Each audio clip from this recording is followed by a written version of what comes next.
계속해서 이번에는 한란 검사입니다. 계란의 품질 검사를 하는데 그전에 이제 관능 검사라든지 뭐 투시 검사라든지 이런 것을 했는데 직접 한란이라고 하는 것은 죄송합니다. 아이고 저쪽에다 써버렸네요. 한란이라고 해서 이것은 계란을 깨서 검사를 한다는 얘기예요. 깨서 계란을 깨서 검사하는 것.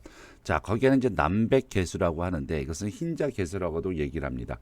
이것은 한란을 해서 즉 계란을 깨서 평판 위에 올려놓고 농후 남백의 높이와 직경을 구해서 농후 남백 높이를 직경으로 나눈 수치입니다.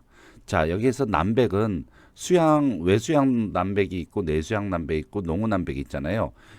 계란을 깨면 이렇게 물컹물컹하게 그 노른자 위에 있는 것을 이것을 농후 남백이라고 얘기를 하는 것이죠. 농후 남백. 자, 그러면 농후 남백의 높이와 이것의 높이죠. 이것을 H 그리고 직경 이것을 직경 이것을 D라고 하면 H를 직경으로 나눈 숫자입니다. H를 직경 즉 높이를 직경으로 나누게 되는 것이죠. 그것이 이제 농후 남백입니다. 자, 계란이 오래되게 되면 이 농후 남백이 점성이 이제 낮아지고 직경이 커지게 되겠죠. 그렇기 때문에 점점 그 숫자가 작아지게 됩니다. 근데 농후 남백 같은 경우에는 이 직경이 동그랗지가 않을 수가 있기 때문에 몇 번의 그 직경을 여기도 재보고 뭐 또 여기도 재보고 저기도 재보고 이렇게 해서 평균을 낸 것을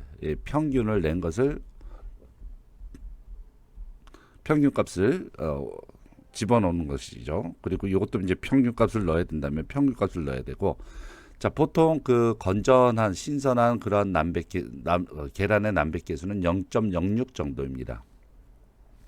자, 그러면 한란 검사 그다음 것은 난황 개수입니다. 남백 개수 했으니까 노른자 이번엔 노른자를 하겠죠. 노른자는 역시 평반 위에 올려놓고 난황의 높이 이것이 H 그다음에 이것은 D 그래서 H 나누기 D 하면 되는 것인데 보통 그 신선한 것은 0.442에서 0.361 정도입니다. 보통 그 난황은 그 동그란 그런 정도가 크게 변하지가 않기 때문에 몇 번의 측정으로 너무 심하지 않으면은 뭐 한 번의 측정으로도 충분히 계산이 될 수가 있겠죠. 자, 그러면 난황계수, 남백계수, 그리고 또 하나가 이제 하우 단위가 있는데요. 하우 단위는 조금 복잡해요. 하우 단위는 HU로 표시를 하고요. 100 곱하기 로그 대괄호 치고서 H 플러스 7.57 빼기 1.7W의 0.37승입니다. 외울 필요는 없을 것 같고요. 하우 단위라고 하는 것은 한란 검사 안에 있구나라는 것만 알고 계시면 될 거고 이것은 농후 남백의 높이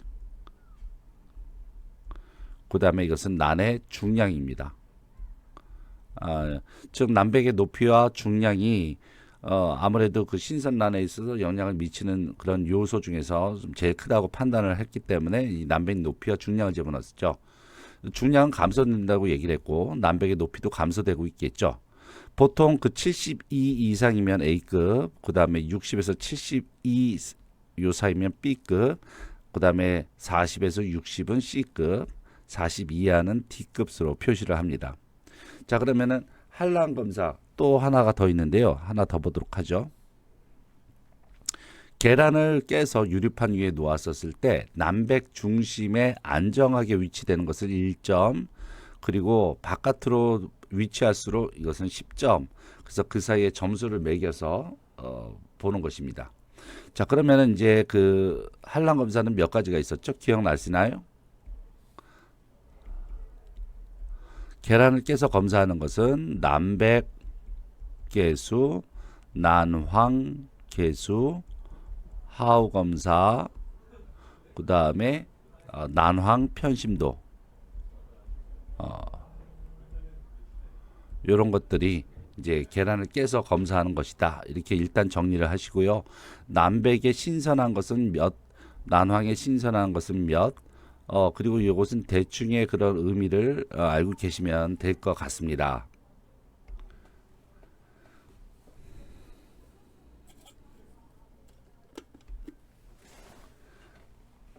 예, 계란은 이와 같이 회사에서 이제 뭐 계란 공장, 계란을 그 여러분 그 농가에 있는 계란 그 조그맣게 이렇게 만들어내는 것이 아니라 대량으로 이렇게 집화를 해서 만들어내는 공장을 보시게 되면 이렇게 일하시는 분들께서 계란을 외관적으로 이렇게 판단을 하시죠. 그러고 이렇게 투시 검사도 하시고요. 그리고 직접 깨서 그 계란이 얼마만큼 뭐이 안에 피라든지 이런 것이 혹시 있는지 없는지 이런 것도 검사하고요. 그다음에 난항 편심도라든지 난항 개수라든지 난백 개수라든지 하우 검사라든지 이런 것을 직접 실시한 다음에 등급을 매겨서 이제 여러분한테 보급하게 되는 것이죠. 그 계란의 등급을 보면은 계란은 일단 그 종류에는 크게 유정란, 무정란, 영란, 영양란, 그다음에 유기농란 뭐 이런 것들이 있습니다. 여기에서 그 농식품부의 동물표시 농장인증, 동물표시 농장인증 이런 것인데요. 이런 것을 받았다면 동물복지 유정란으로 표시가 되죠. 하지만 대부분 시중에서 판매되는 일반 계란은 향후 그 병아리로 부화할 수 없는 무정란입니다. 네. 그리고 그다음에 사실은 그 무정란과 유정란의 영양학적 차이는 뭐 없다. 확실하게 그냥 얘기를 하지는 않습니다. 확실하지는 않다라는 그런 얘기가 있습니다. 뭐 사실은 유정란만 먹고 뭐 여러 가지 효능을 봤다고 얘기하시는 분들도 많이는 있지만 실제적으로 과학적인 근거는 크게 있지 않는 것으로 보고요. 영란란은 비타민 A나 E 등의 특정 영양 성분을 강화한 계란입니다. 특정한 영양 성분을 강화한 그런 계란이고, 그 다음에 유기농란은 유기농법으로 생산된 사료를 급여해서, 그러니까 이게 그 뭐 계란이 유기농이라고 하는 것이 아니라 사료를 그 닭한테 주는 사료를 유기농법으로 생산돼서 급여해서 생산된 계란이니까 계란도 이제 유기농란으로 표시를 하는 것이죠. 그 등급 판정 계란 중에서 한 95% 이상은 특란하고 대란입니다. 특대란인데 이는 닭의 산란 피크가 28주라고 그래요. 닭이 부화해서 한 28주가 지나면 이때서부터 특대란의 비율이 높기 때문에 대부분 95% 이상이 특대란으로 생산되고요. 중란소란 이런 것은 좀 어린 병아리일 때 20주에서 28주 사이에 생산되어지는데 생산 기간이 좀 짧고 생산량 또한 많지 않아서 등급 판정을 거의 하지 않을 뿐더러 시중에도 그렇게 찾아보기는 쉽지 않다고 합니다. 계란 껍데기에 있는 이렇게 이제 그 계란들의 그 크기와 오염 여부 등을 확인해서 판정 결과를 거쳐서 등급을 부여받으면 1등급 유정란, 1등급 유기농 계란 뭐 이런 것으로 이제 표기가 돼서 이제 나오게 되는데요. 등급란은 중량 규격과 내 외부 품질을 모두 들여다보고서 이를 표시하게 됩니다. 학교나 병원 등 급식에 공급되는 계란은 무항생제 인증 계란과 등급란만 가능합니다. 그리고 계란 이력 추적 또한 축산물 품질 평가원 등급 계란 정보 서비스에서 직접 조회할 수 있고요. 관련 사진에 이 난각에 새겨진 숫자는 소비자가 직접 생산 이력을 확인할 수 있는 정보입니다.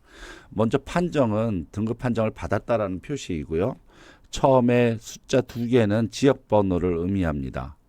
그 다음에 생산자, 누가 생산했는지 생산자의 영문 약자가 들어가고 또 이것이 이제 그 하나의 계란 농장일 때 그 계군이 이렇게 나눠져 있을 거 아니에요. 그래서 계군 번호, 그 다음에 집화장, 계란을 집화한 집화장의 번호, 그 다음에 등급 판정 일자, 17년 08년 17년 08 08월 14일 이렇게 해서 일자를 표시하는 것이죠. 그래서 이렇게 지역 번호, 생산자, 개군 번호, 그다음에 집화장 번호, 등급 판정 일자 이렇게 해서 찍게 해서 이제 나오게 되는 것이죠. 난각이 표시가 되는 겁니다. 이와 같이 축산물 품질 평가원에 들어가 보시면요. 축산물에서 여러 가지 나오잖아요. 돼지도 나오고 소도 나오고 계란도 나옵니다. 그래서 등급 계란 정보도 이렇게 조회를 해서 난각 표시사항을 10자리를 찍게 되면 판정일 선택을 하거나 뭐 이제 그렇게 되면 여러 가지로 계란의 정보를 조회할 수도 있고요. 그다음에 조회하실 뭐 이력 정보, 검사 정보, 등급 정보, 인증 정보 이런 것에 따라서 여러분이 뭐 사시는 그런 축산물들을 다들 볼 수가 있겠죠. 한번 뭐 들어가셔서 보시는 것도 좋을 것 같습니다. 축산물 품질 관리 축산물 품질 평가원이에요.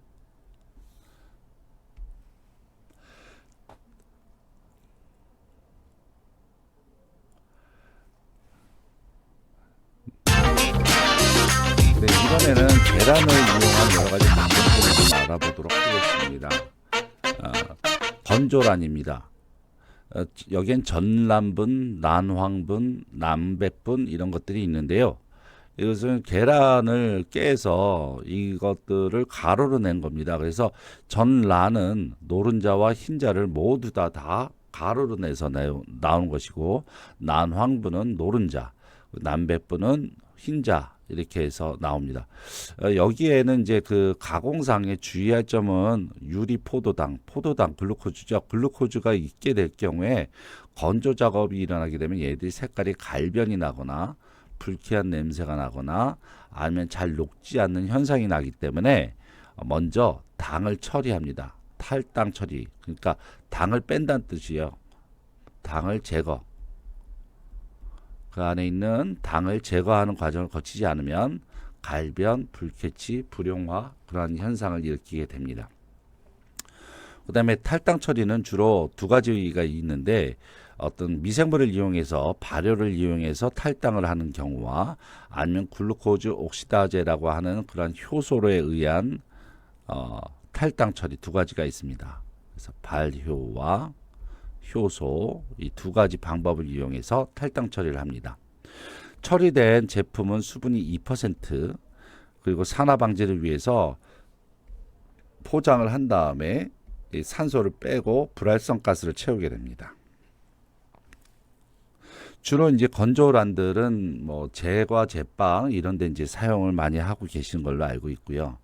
뭐 이와 같이 진짜 뭐 시중에서도 쉽게 여러분이 구할 수가 있습니다. 전란 분말이고 이것은 남백 분말, 그다음에 이것은 난황 분말 이렇게 생겼어요. 그다음에 피단이 있는데요. 중국에서 주로 오리알을 사용한 가공품입니다. 원리는 알 속에 알칼리를 침투하게 되면 노른자와 흰자가 응고되어지는데 그 다음에 이제 숙성시켜서 만든 것으로서 직접 이것만 먹는 것이 아니라 다른 식품하고 곁들여서 먹기 때문에 조미용 계란 제품이라고 생각을 하시면 돼요. 뭐 같은 비유일지 모르겠지만 우리가 장조림 같은 경우에도 뭐 간장을 침투시켜서 먹잖아요. 그래서 장조림을 요리로 먹는 것이 아니라 다른 식품하고 곁들여서 먹죠. 뭐 국수에 얹어서 먹기도 하고요. 네, 이런 것처럼 이제 비슷한 그런 거라고 생각하시면 되고요. 피단은 또 송화단이라고도 불려집니다. 송화단. 중국 요리에서 새알을 삭힌 음식인데 오리알이나 달걀을 흙이나 옛날 방법으로는 흙이나 재, 소금 아니면 석회 아니면 쌀겨 이런 것들을 잘 섞은 다음에 2달 이상 담가두게 되면 이와 같이 피단이 완성되어집니다.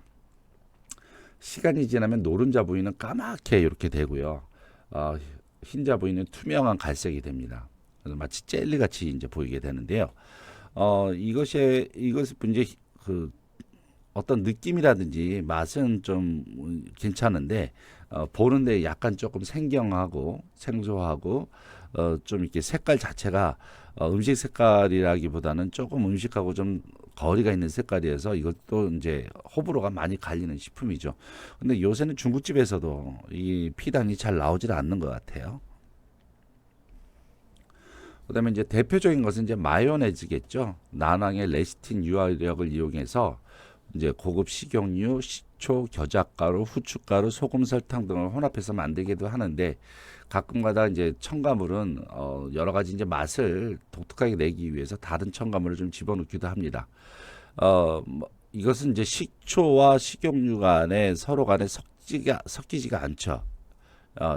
식용유는 기름이고 식초는 물이기 때문에 여기에 계란 노른자가 들어가게 되면 레시틴이 여기에선 유화제 역할을 하게 되면서 식용유와 식초를 잘 섞게 되면서 이와 같은 마요네즈가 탄생을 하는 것이죠. 사실은 마요네즈가 뭐 그렇게는 안 보이지만 제품의 구성의 한 60%가 이 안에 이제 유지로 되어 있다는 것은 굉장히 좀 놀라운 사실입니다.